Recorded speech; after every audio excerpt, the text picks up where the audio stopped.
আমরা যে তেলের খনির নাম শুনি, তেলের খনি কোথায়? আসমান থেকে না জমিনে? বলেন বলেন, আসমানে না জমিনে? আচ্ছা, গ্যাসের খনি কোথায়? আমাদের সিলেটের গ্যাসগুলো কোথা থেকে ওঠে? জমিন থেকে ওঠে। দিনাজপুরের যে কয়লা, সৈয়দপুরিয়ার যে কয়লা, এটা কোন জায়গাতে ওঠে? মাটি থেকে ওঠে। তাহলে কয়লা মাটি, গ্যাস মাটি, সোনা মাটি, তেল মাটি, পাথর মাটি, পাথরের খনি, পাথর ওঠে, এটা মাটি থেকে ওঠে। কিন্তু লোহাটা নাজিল করেছেন কে? তাহলে পৃথিবীর কোন কোম্পানিকে লোহা বানায় না। আল্লাহ রাব্বুল আলামিন এত বড় তথ্য দিলেন, তিনি লোহা নাজিল করেছেন, কারণ লোহা পৃথিবীর কেউ বানাতে পারবে না।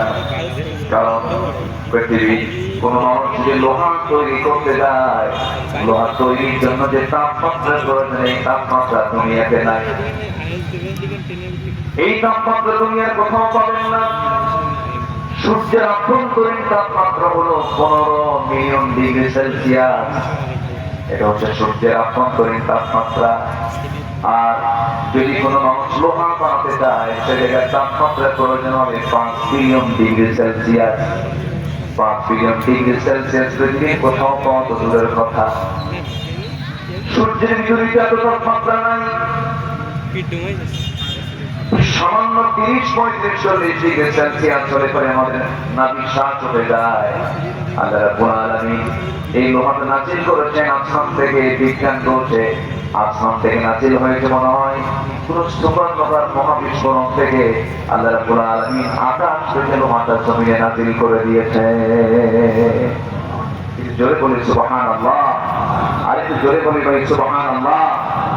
তাহলে কোরআন কি এমন একটি কিতাবের নাম, আপডেট তথ্য দিচ্ছে, আপডেট লেটেস্ট তথ্য দিচ্ছে যে লোহাটা পৃথিবীর কোথাও কোথাকার খনি নয়, লোহাটা এক্সট্রা করে আসমান থেকে মহাশূন্য থেকে নাজিল করেছেন তিনি আমাকে।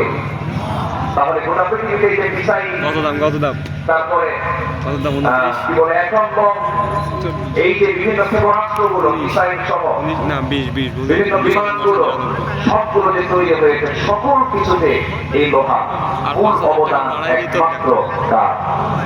আসতে বলবেন না কার? সম্মানিত ভাই, আমি কোরআনে আশ্চর্যতা নিয়ে, কোরআনের অলৌকিকতা নিয়ে একটু যাচ্ছে ইঙ্গিত দিয়ে মূল আলোচনার পর্বে আমরা চলে যাচ্ছি। সম্মানিত ভাই, আমরা কি বিবেকহীন হব না বিবেকওয়ালা হব? বলে আমার দেশের অধিকাংশ মানুষ বিবেক